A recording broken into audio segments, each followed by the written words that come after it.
Okay, good evening. I'd like to call the City of Menasha Budget Review Session to order. Please rise and join me for the Pledge of Allegiance. I pledge allegiance to the flag of the United States of America and to the republic for which it stands, one nation, under God, indivisible, with liberty and justice for all.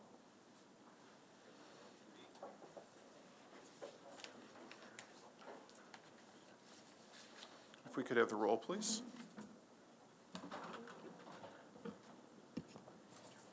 Alderman Ted Grady. Here. Alderman Rapella. Here. Alderman Nichols. Here. Alderman Taylor. Alderman Sevenick. Here. Alderman Langdon. Here. Alderman Kruger. Here. Alderman Tom Grady. Here. Thank you all for coming this evening. We have members of the police department here with us this evening. I don't think everyone knows all of your team, Tim, so if you could introduce everyone when we start out. Certainly, that was part of the plan. As you know, we've had some changes over the last year, and we have some new faces. So on the very far left is Lieutenant Matt Spiegel. Next to him is Lieutenant Adam Scholes. Those are our two newest lieutenants, and they were promoted midsummer when we had some of the transition go through the department. Most of you remember Lieutenant Matt Albrick. He's our car and fleet guy, so he's really close to me because that usually generates a few questions. The Deputy Chief Chuck Sarr is to my immediate right. And then Lieutenant Nick Thorne. Nick was one of our patrol lieutenants, and he has taken over as the investigative lieutenant now in the department. Just as a reminder, everyone's been to our budget hearings in the past, and I know that a couple people were asking about people being on overtime or anything. No, actually, these guys are donating. The ones that are hourly or kind of sort of semi-exempt are here on their own free will, although I probably have to buy them dinner. But that's the way it works. But this way, you have a multitude of knowledge here at the table that can answer hopefully any of the questions that you might have on our budget. So that being said, as you know, what we try to do is, knowing that the police department and public safety budget is a large portion of what goes to City of Menasha, as well as any municipality's taxes, we really like to kind of give you a snapshot of what your money paid for. What did we do this past year and what we're looking to do with our budget for next year. So first portion is department training and certifications. We're required that each police officer must go through at least a minimum of 24 hours of training every year to maintain their certification. That was accomplished with our folks across the board. One of the things that we were looking at is some of the services that are provided at the police department.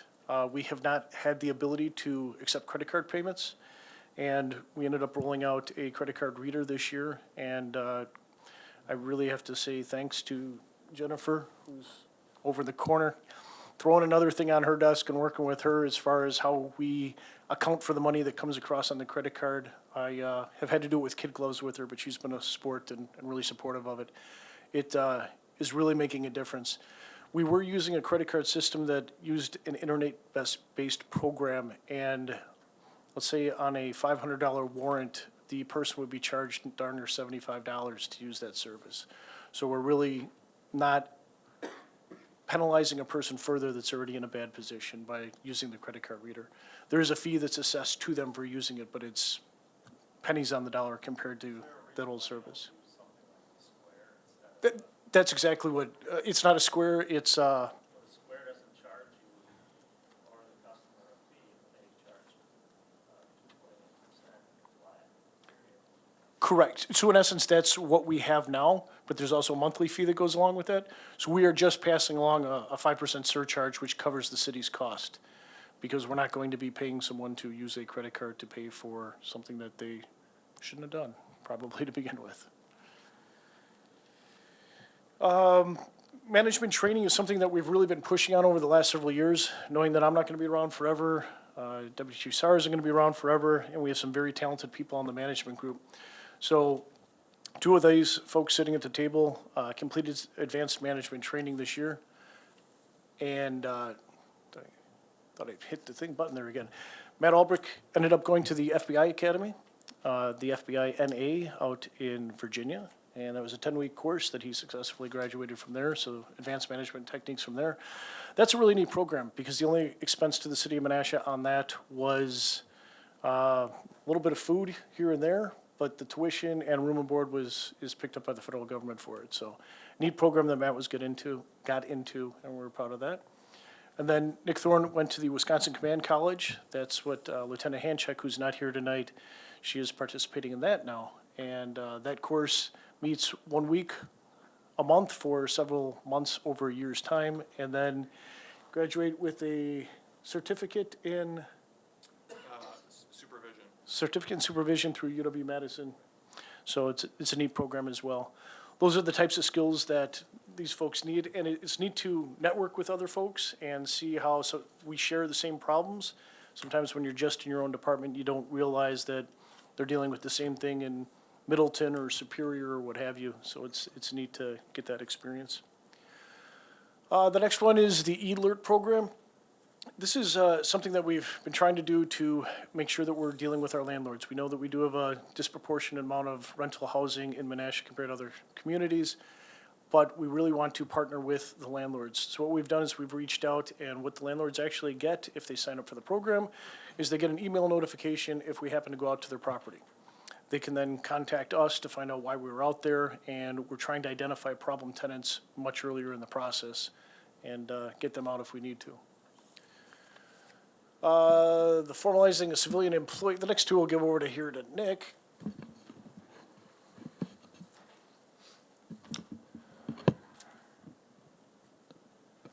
Evening.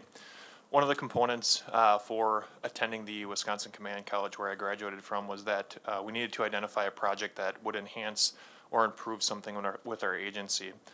With moving into the investigative lieutenant role, one of the things that I had identified was the civilian component to the property and evidence room. With looking into that a little bit further, historically, our investigative lieutenant or our investigators were predominantly responsible for that role. And things that an evidence custodian does is taking in the evidence from the officers, sometimes packaging it depending upon what it is, putting it on the shelves.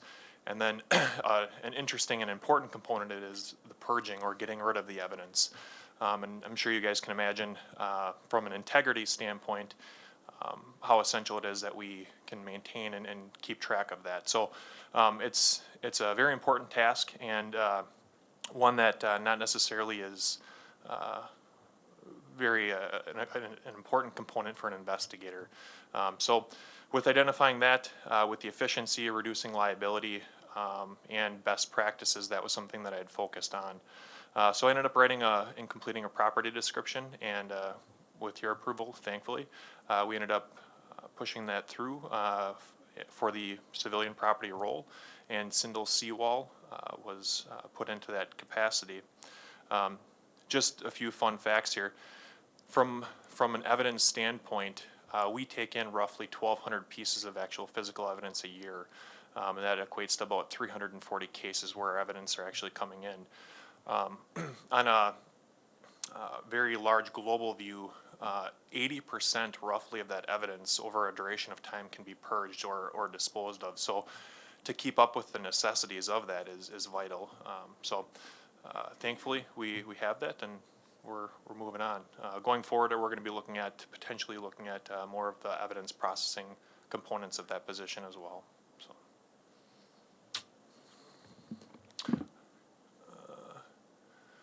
Transitioning all evidence into the new evidence tracking software. So 2 years ago, we ended up changing our evidence software to what's referred to as the BEAST program. Very intricate program that's very efficient and keeps track of our property, does a fantastic job. Sindel, our evidence custodian, she's transitioning all of our old property from our old LRMS or records management system into this BEAST program, and we recently completed that. So, Can you, before you pass the mic, Sure. Can you give me your interpersonal opinion about the new evidence addition that we put in? it is fantastic. Yeah. It really is. We, from a variety of areas, from the component of just having the space to the cleanliness and maintaining that integrity of the actual physical evidence. it's been great. Even the locker system, our Dropbox system, it's been very fluid. Thank you.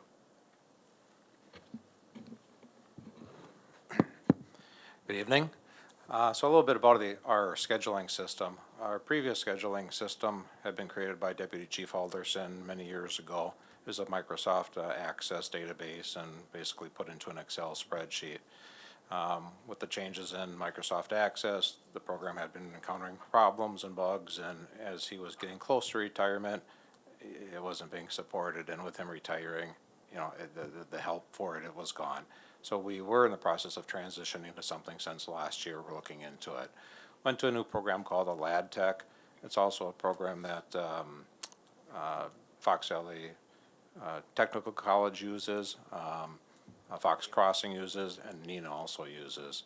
So it's very useful for police, fire type scheduling.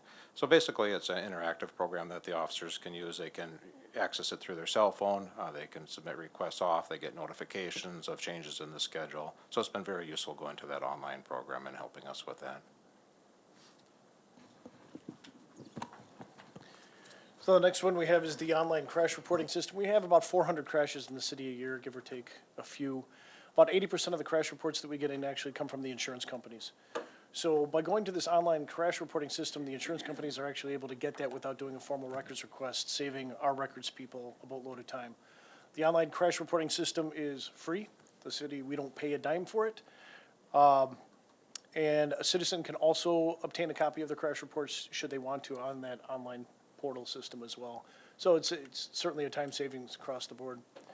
We also worked with other city departments and event holders to kind of change the process that we were doing with special events.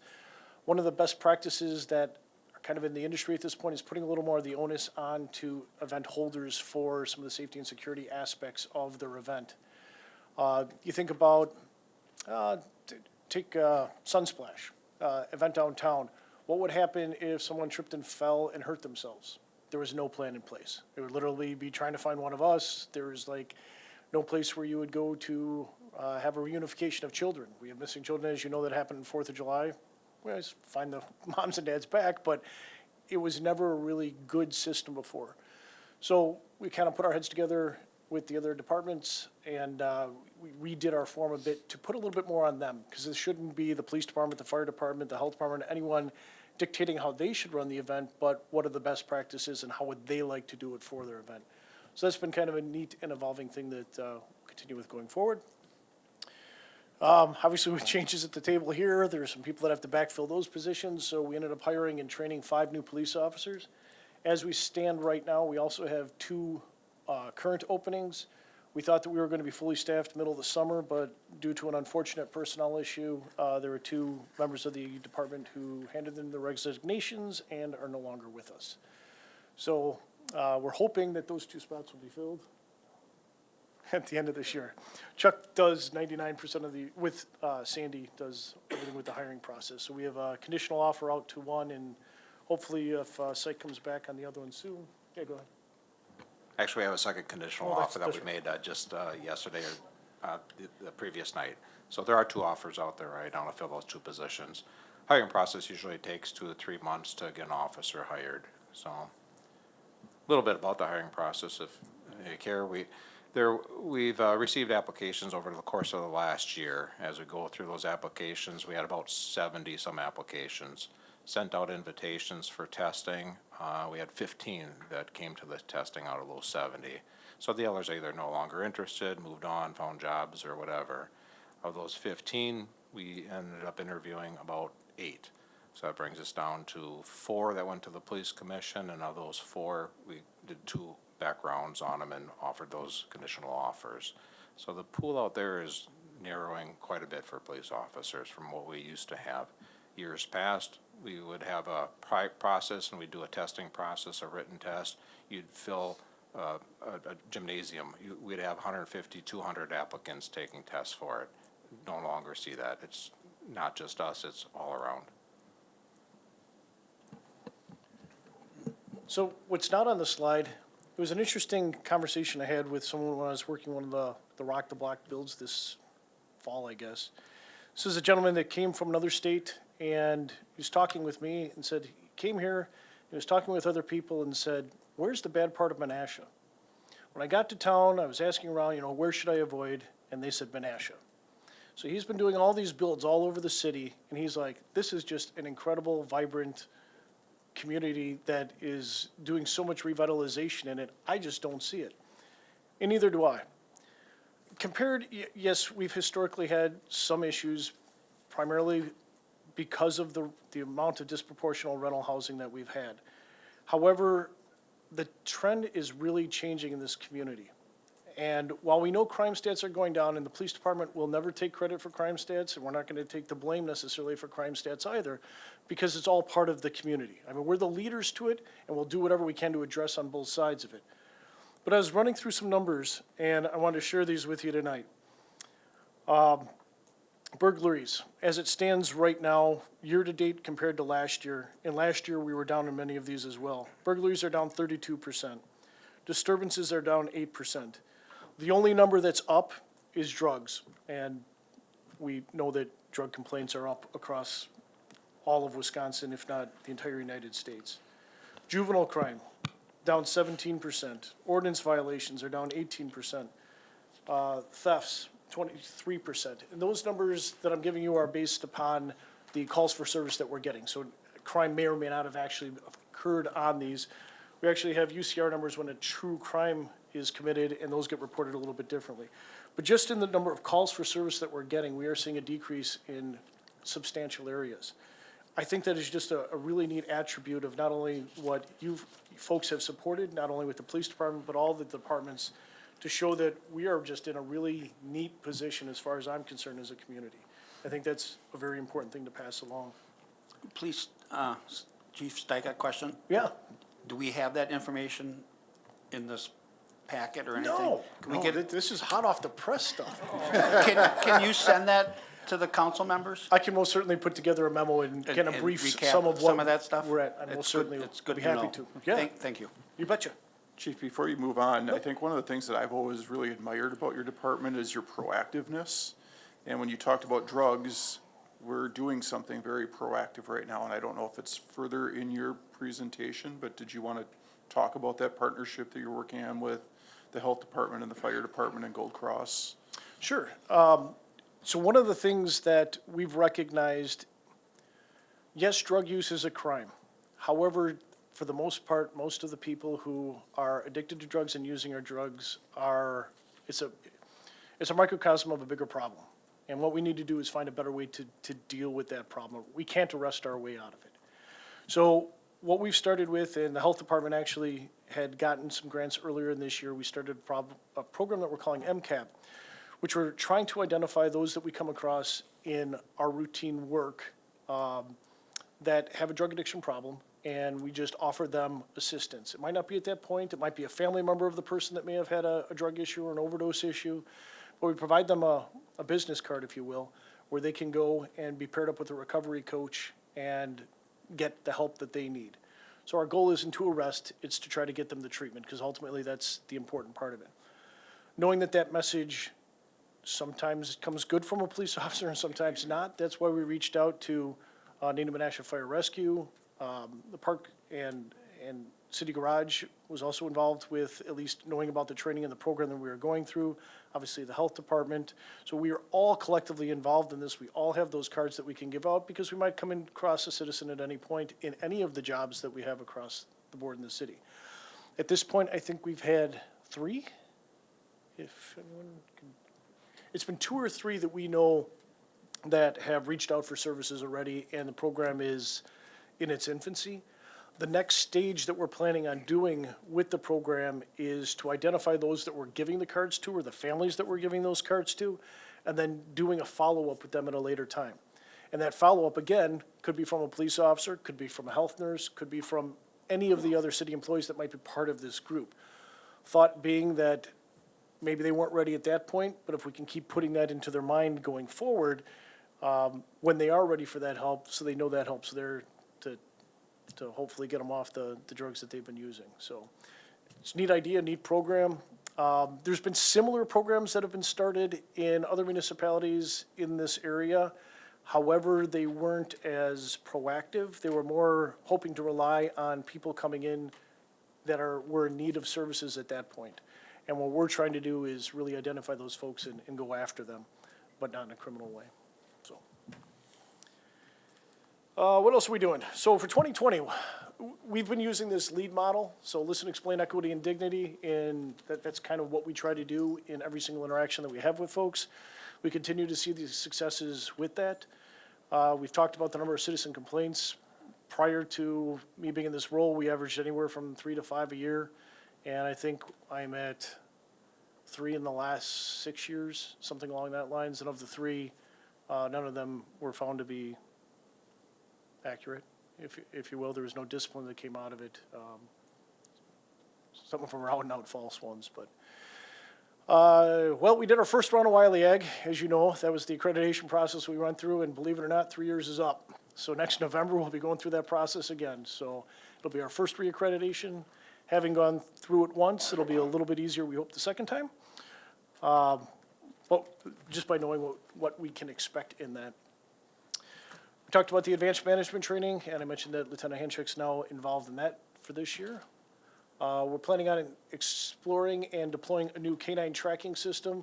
So the system that they use, in order for the dog to be valid in court, we have to make sure that we know every single time that the dog went out and sniffed a car, and how many times the dog has gone on a track. And I don't know if you want to jump in about the new system? Other than we're just looking at it, the system we currently have, the software developers haven't come through with some of their promises on what the software is going to do. So we're looking for one that can do both tracking of the narcotics detection and also the tracking of persons or articles. Right now, the new system that we're kind of in the test phase looks like it's going to work for us, and we hope that after another month or so of use, we'll be ready to transition to it next year. That'll allow our canine handler to easily develop reports to provide attorneys in court, to provide us as administrators a synopsis of what he's been doing, provide very good graphs and very easy to read summaries of the dog's progress and accuracy. The reason why I kicked this to Matt is he's the lieutenant that oversees our canine program.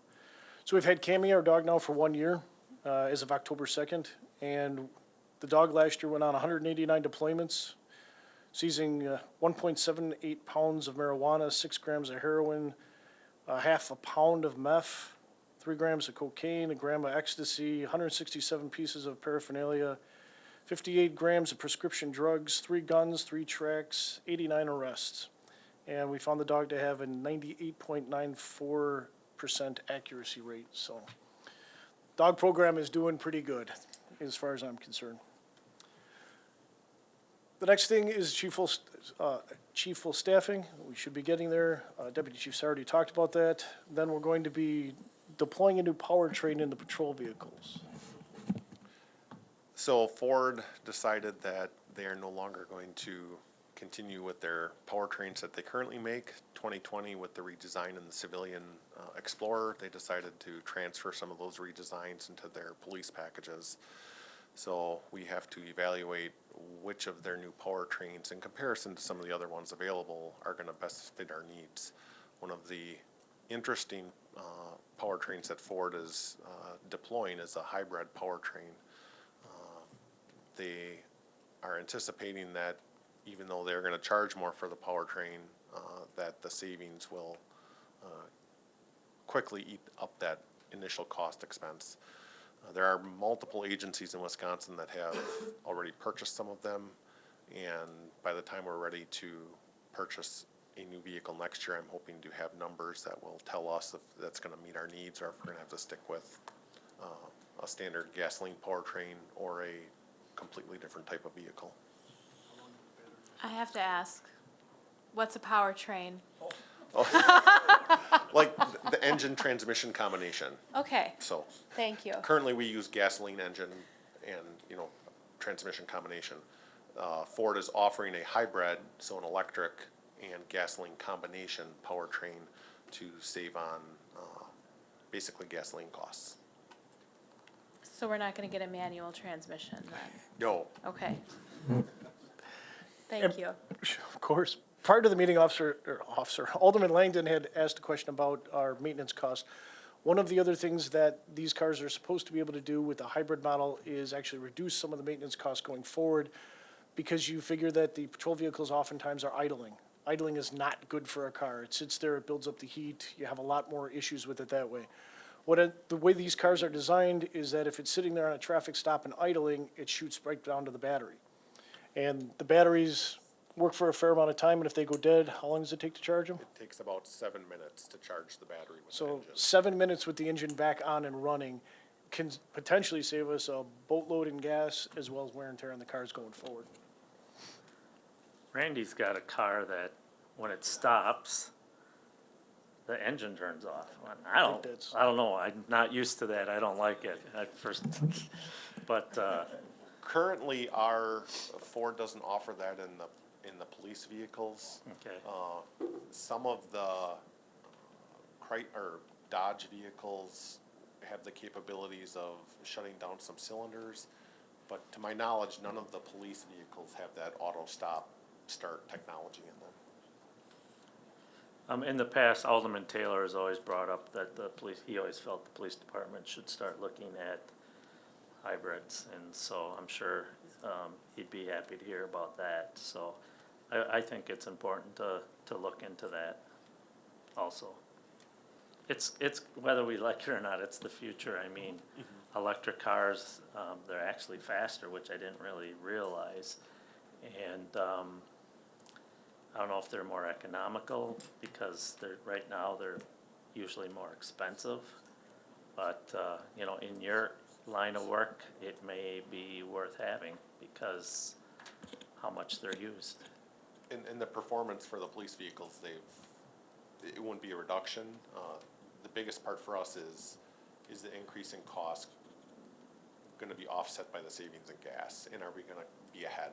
You know, so that's why I'm waiting for a couple of departments to start using them, so we have some real world numbers instead of just the projections. So the other thing you were talking about, Tim, was the length of service since we've changed to the SUVs. So currently, our SUVs, we use them for about 4 to 4.5 years in a patrol capacity. After that, many of them are rotated into like a school resource officer capacity or something that's not as likely to be used in an emergency fashion.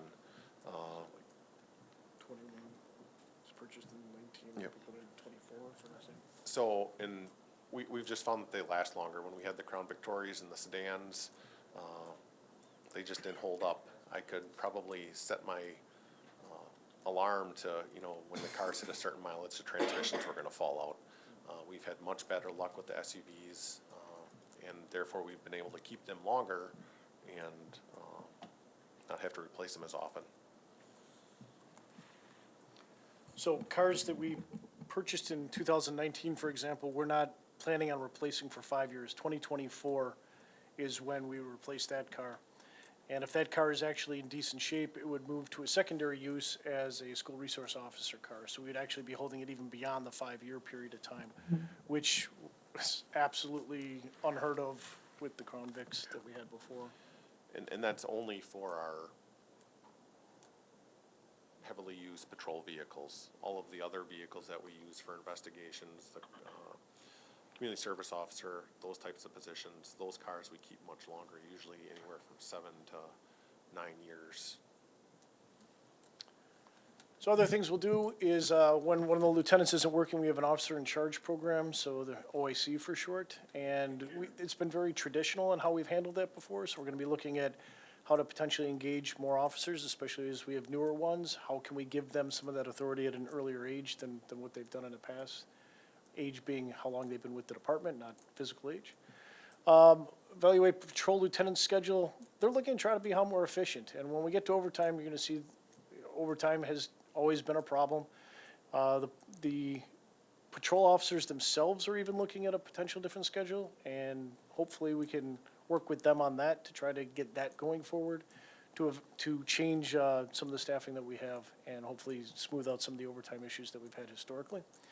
We're gonna reestablish the bike patrol program. The bikes that we currently have are about 10 years old and need to be replaced. So there is money in the budget to purchase new bikes for next year, some of which are being offset by some grants and donations that we've already received.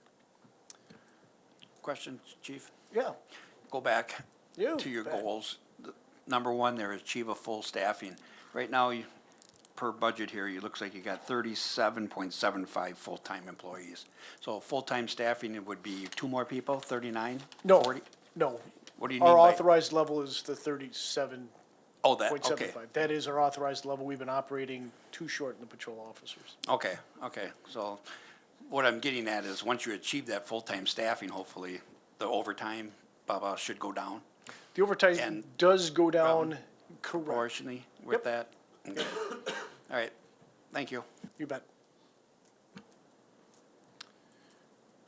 We have some work that we're just finishing up in the building, so we did some building updates over the last couple of years, and if you've been there, you see our walls are all plain and drab, so we have a lot of historical stuff that Alderman Kruger likes to know of and see. We're trying to get that back up, so that's something that we're gonna be doing this year. Did you have a question as well? Well, yeah, no, Alderman, Grady actually mentioned, did you start a fishing program also? Because in the book it says, fishing the building hallway updates. Fishing? So. Oh, in the book we gave yeah. you? Yes, yeah, so, I asked if it was part of his yeah. program. You know, my son who's a fisheries guy who's working out in Idaho right now, you know, maybe I could bring him in to do some fishing with us. But no, it should be finishing, not fishing.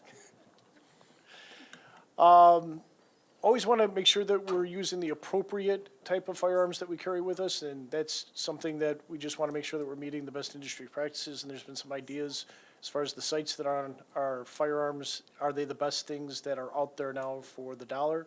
So our range folks want to evaluate that for next year. And then you folks had mentioned, and we've had discussions for the last couple of years with Public Works about camera-type systems or traffic cameras. One of the things and why I put collaborate with them on it is that's really something that when we've reached out to our peers has always been driven by a Public Works or an engineering department. Reason being is communities are not receptive if they're primarily being used as a law enforcement tool. It almost has the air of red light cameras, for example, which are illegal, or you can't write a ticket off of them in the state of Wisconsin as it stands right now. However, places like Appleton uses them extensively. We'll use them as an example. That is completely run by their engineering department. However, law enforcement can have access to those cameras to identify who is at fault for a crash or looking for a suspect that may have been leaving a certain area at a certain time. So if it's in the realm of the police department, you can start running into issues with record retentions and what purposes are you using that video for. So I think that's why many municipalities have gone with it being more on the public works side with access on the law enforcement side. Sure. Yep. Good. Can we talk a little bit more about that, other than, you know, just collaborating with Public Works?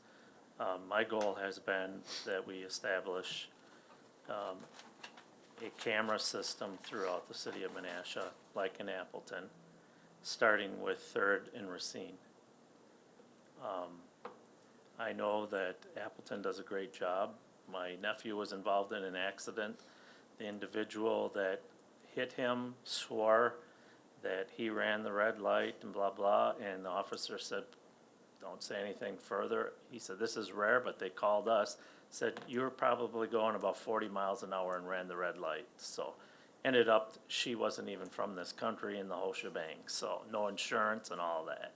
So, but anyways, I've also seen where someone was stealing trailers in Appleton. And all of a sudden, no problem, they went, checked their system, they were able to catch the individual. So to me, it's a tool. And remember the milk truck that, I mean, there's so many, and people lie about their accidents. So, I mean, you've got video proof, I mean, it's a tool again. So, where are we with that? Because I know that you were going to be receiving that grant. We talked about that grant earlier, Chief, about maybe 2 months ago. As far as collaborating we obviously don't have anything identified in the budget, but I Yeah. did reach out to traffic, parking, and control. We're looking at about 30, would be for Third and Racine. You're looking at maybe in the $50,000 ballpark range. to Because actually the get initial set up. cost is probably gonna be So- on the higher end to start with. Correct. So about 35,000, about maybe 45,000 in equipment for their approach, and signals. If we do this, we may wanna eliminate some of the loops. So let's go back, just camera system, you're looking at probably 35 in equipment plus labor. So somebody to install it, whether we could do it in-house or, bring someone else involved, but What is Appleton doing that they've got them That- just virtually at almost every major intersection I haven't at reached this point? out, They to gotta those be folks doing yet. something right, cause I'm sure they're not spending 50,000 or Per intersection? 100,000 No. on every intersection. So, That's what I can tell you right now. okay, and then Chief, again, I was trying to bring up about the, grant. that we- Correct. That DOT grant was an equipment grant, and when we went back to DOT to look at, they have a very specific criteria. Matt Lenz is the one who, another lieutenant who could make it, he's on nights tonight. They have specific criteria what that can be used for, that $4,000, and traffic cameras are not one of the items for that specific grant. However, we will continue to look at other opportunities for grant dollars that might be available for that. And just another thing, and maybe you're doing this and I'm just being naive, but there are a number of us, including myself, who have cameras throughout their property that law enforcement is more than welcome to use. I had an older system before, I have an updated that goes to the cloud now. So, I mean, those are those situations where you should find out who in your community has cameras so that we get a situation where maybe this guy who's stealing trailers, he's going down 9th Street and there you got proof of it. Agreed. There's two things that we're looking at on that front. One is not to endorse or not endorse any product. Ring Doorbell already has a law enforcement portal. So if there's something that we're looking for specifically, while we can't tap into anyone's feed without their permission, if a citizen is signed up to be a part of the program, we can actually draw a loop around a map and send an email out to those folks that live in that area requesting can we look at your video feeds from this time to this time to see exactly what you're talking about. The other thing that Nick Olzak, our community liaison officer, has been kicking around trying to figure out how to do is he was thinking about trying to do a more extensive one, trying to basically do a video registry, if you will. Kind of like what you're talking about, where we could almost have a pin map of knowing where all the camera Exactly. systems are. Businesses, And convenience stores. For instance, in my situation, I could just push 2-3 buttons and I can have it so that the police department can share that, so they can actually, if they need to at any time, they can view that. Yep. So that's something that he's been toying around with as well, trying to identify that to then, so we could go to our own individual like pin map and identify who those owners are and then reach out to them as well. Okay. Really, Chief? Yeah. Really quick, that system that you were talking about with Alderman Sevenick there, would the current GIS system accommodate that on giving the locations of people that are willing to have access to their visual doorbells?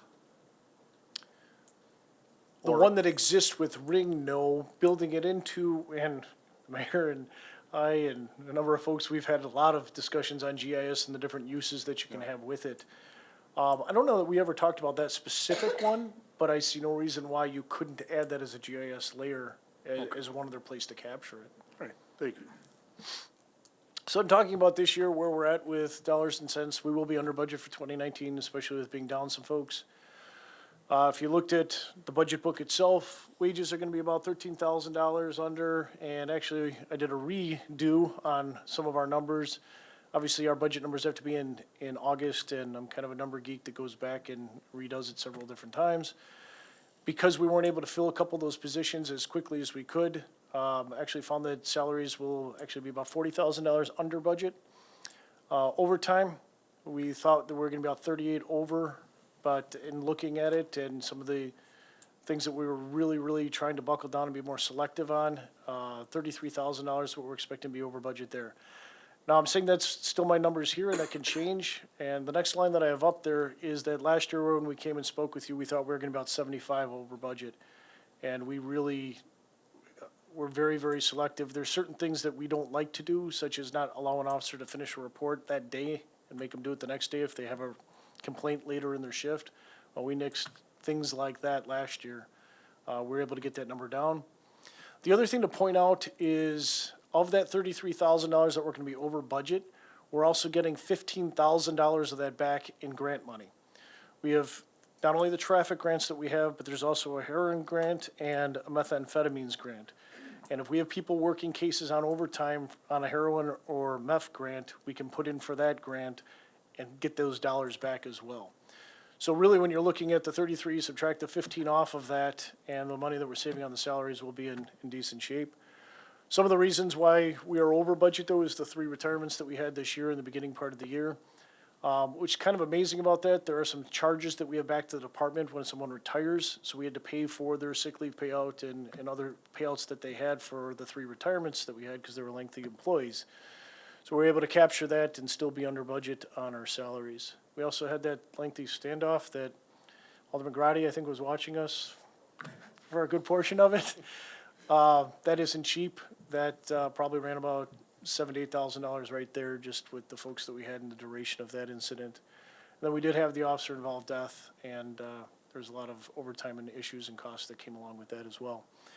One of the things that I know that always comes up too is what is the overtime truly spent on? So it took a little bit of time to generate this chart for you here, just to kind of show in a little bit more detail where it actually goes to.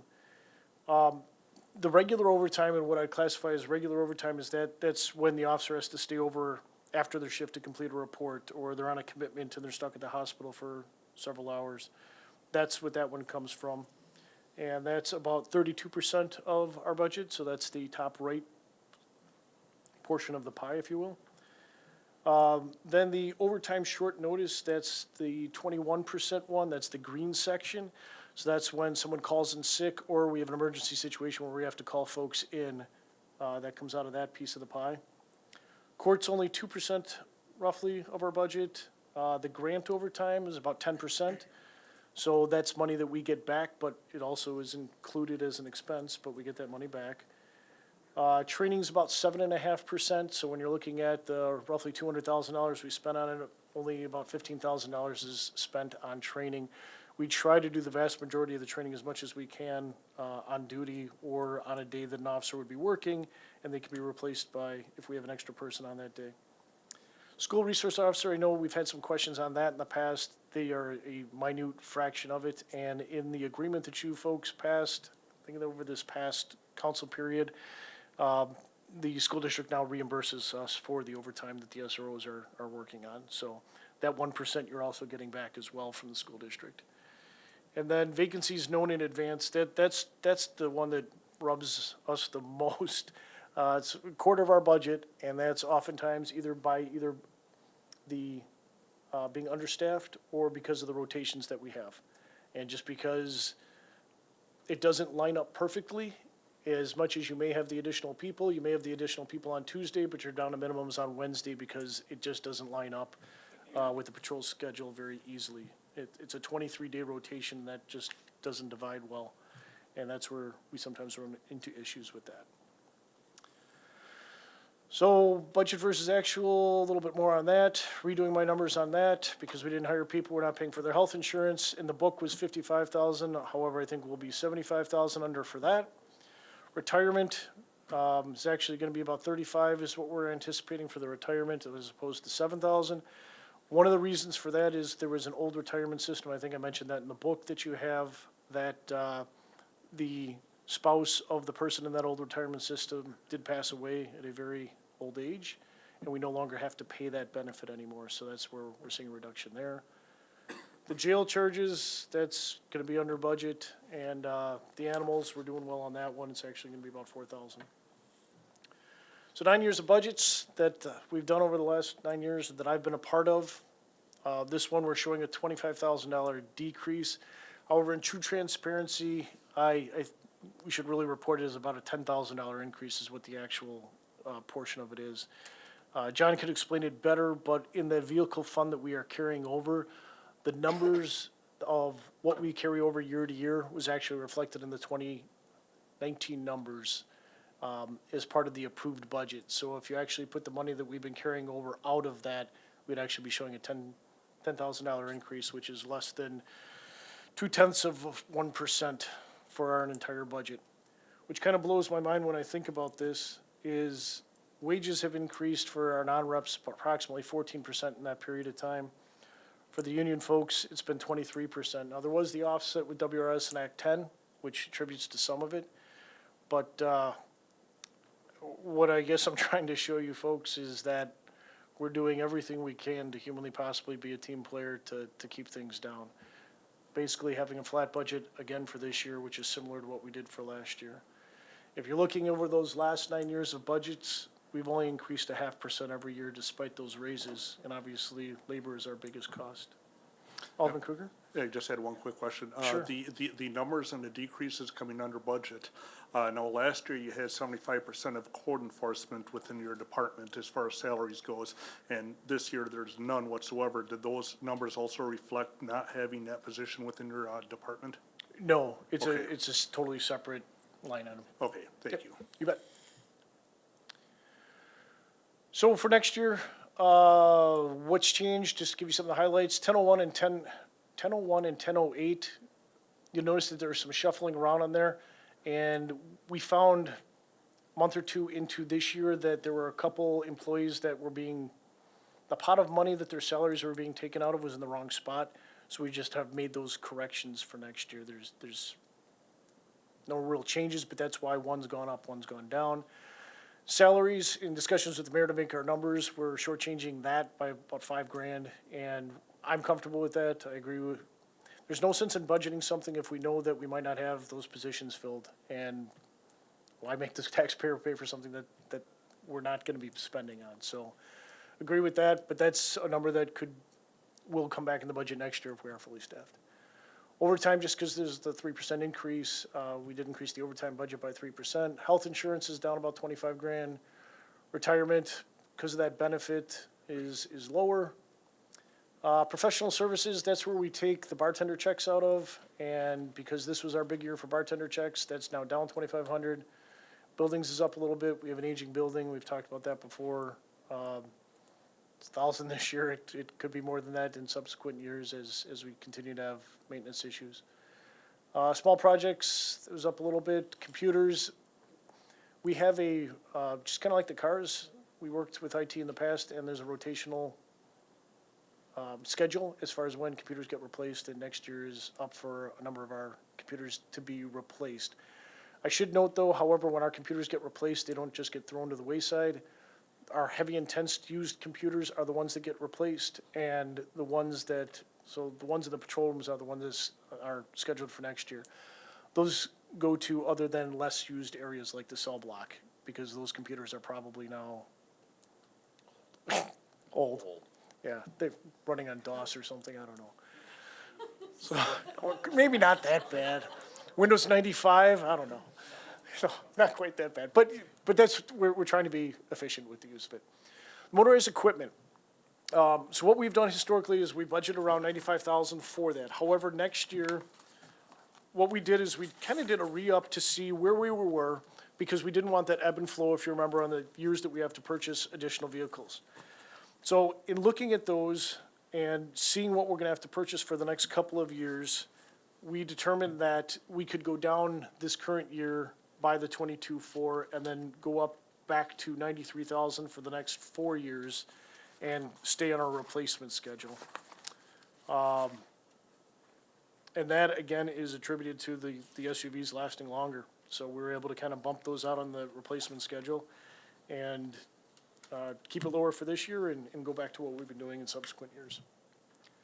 And then bike patrol equipment, we budgeted that in the 8005 budget and put a little bit of money in there. And as I mentioned before with that, there's also some donations that we've received to be allocated for that. Crossing guards, we have one heck of a time continuing to do it. The budget does show an increase to $13 an hour for the crossing guard positions. What's killing us on that is we have to have officers, CSOs, and occasionally Joe even out there on the corners, so it takes our folks away from the other things. So hopefully by increasing it, just a little bit, we might be as competitive as the other communities around here. CSOs, we're still at about 10 hours per day, and, like what Deputy Chief Sarr talked about as far as not as many people interested coming to this line of field, we're seeing the same thing with CSOs. And CSOs also work the parades and 4th of July and all those other days that people like to be off. If I could go to work at McDonald's for $10 an hour, why would I want to work for you folks and direct traffic and everything else? So, they're currently making $10.50 an hour, so we just bump them up $1. And then on the next slide, we'll talk about the auxiliary folks. They would be going up to $12.50 an hour for the special events they work. So we're trying to make it a little more lucrative in that position. And there's a slight increase in their budget to do that.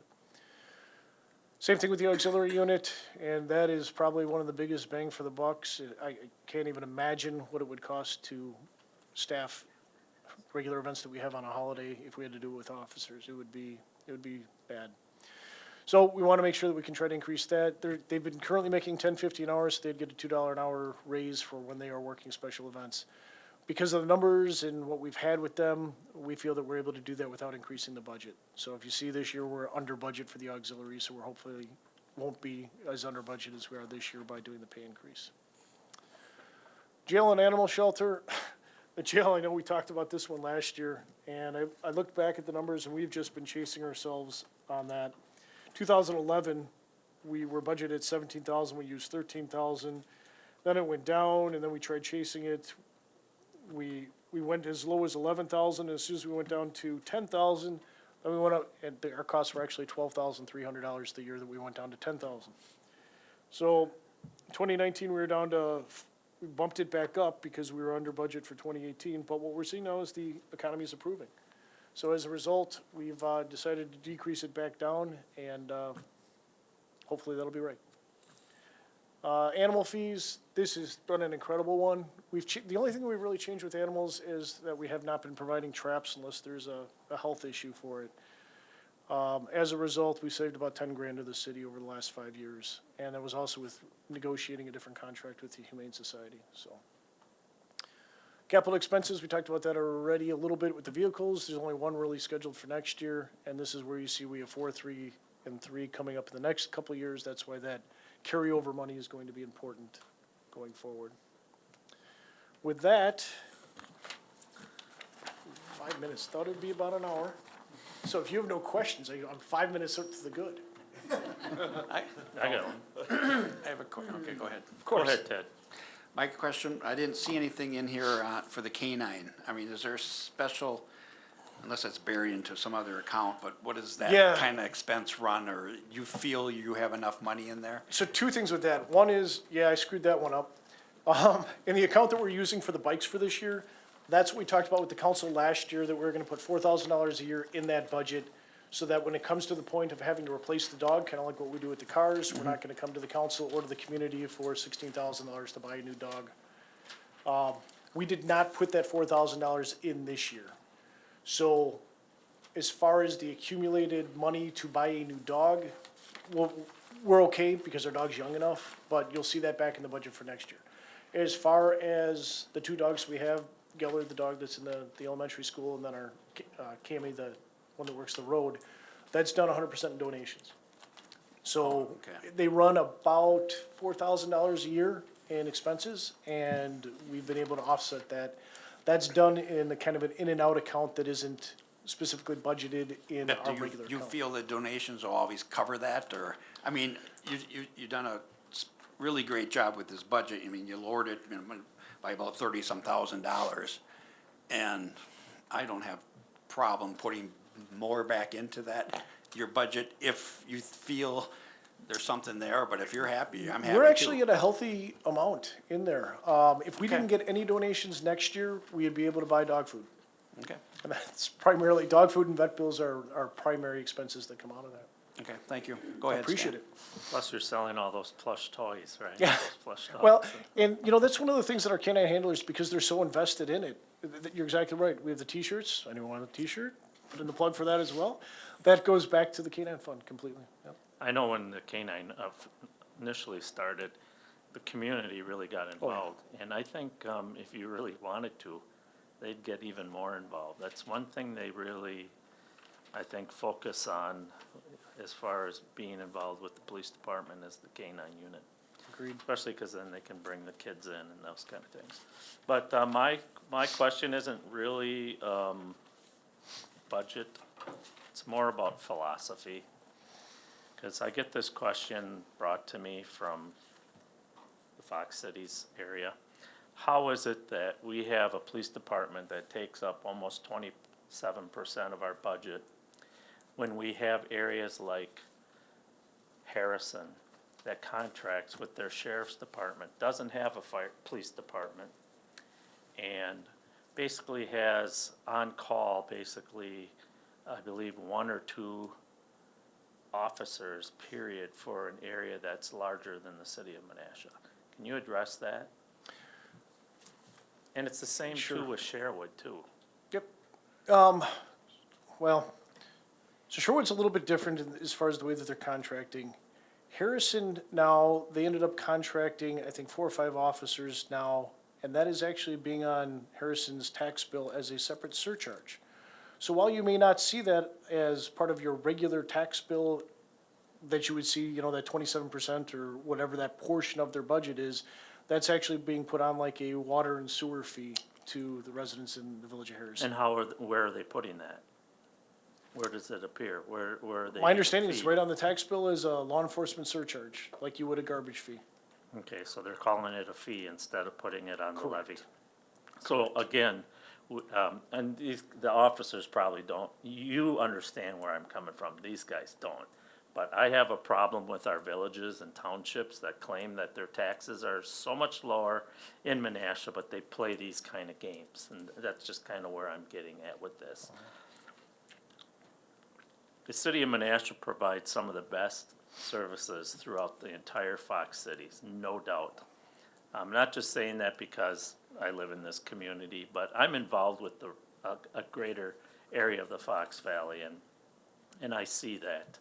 I also see communities that take advantage of Menasha in the services we provide. They try to take advantage of it by using it. So, but anyways, that has been a question that people bring to me all the time. Why is it that we have such a large police department that basically pays their lieutenants nearly $90,000 with overtime and other benefits, where a community like Harrison has basically a contract, and they have, at the time, it was basically 1 or 2 sheriff's deputies that would take care of the area. Yeah, my understanding is they did up that this year, and that's where that surcharge is. The other thing to point out to folks as well is we're not showing the offset to 3 of our officers getting paid 75% by the school district. Now, I understand that's still a charge on your school district portion of the bill. Sure. But if you're actually looking at what that looks like at face value without looking at that revenue side that comes in, when you start factoring that in, it is a little bit different. The way that we budget in Menasha, whether it's right or it's wrong, we do things a little bit differently, where literally every single cost that's attributed to the police department, down from the electric in the building to the gas with the cars, or even budgeting for the vehicles, is in the police department budget. There are other municipalities that will have a car fund, and all of the departments might put into it, or it's just a separate fund, and that's the way they purchase their squad cars at.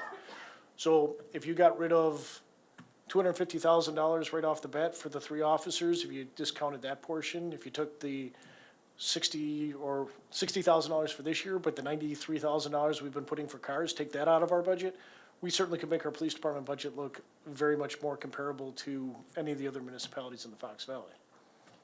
Okay, thanks.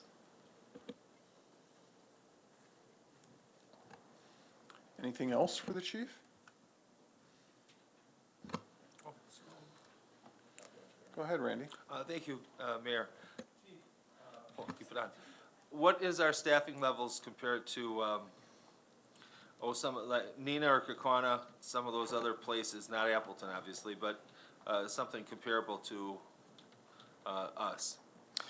We are right around the 1.5 officers per thousand, which is very, very close. The state average is right about that.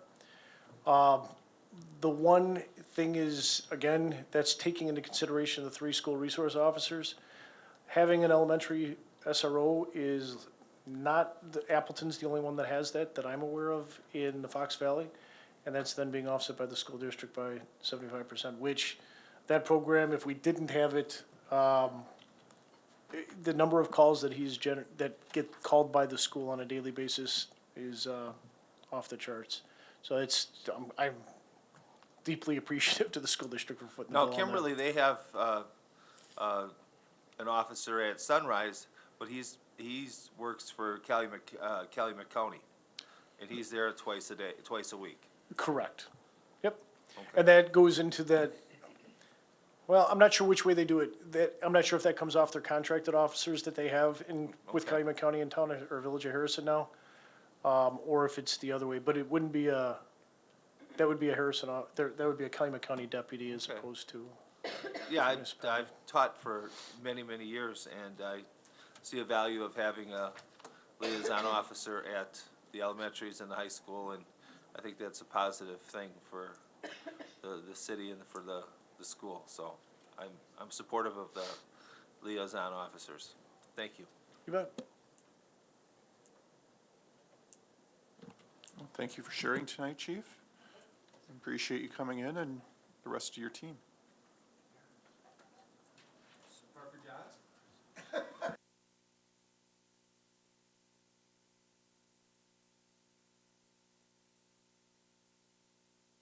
If we could take a couple minutes while DPW is setting up then, if anyone needs to.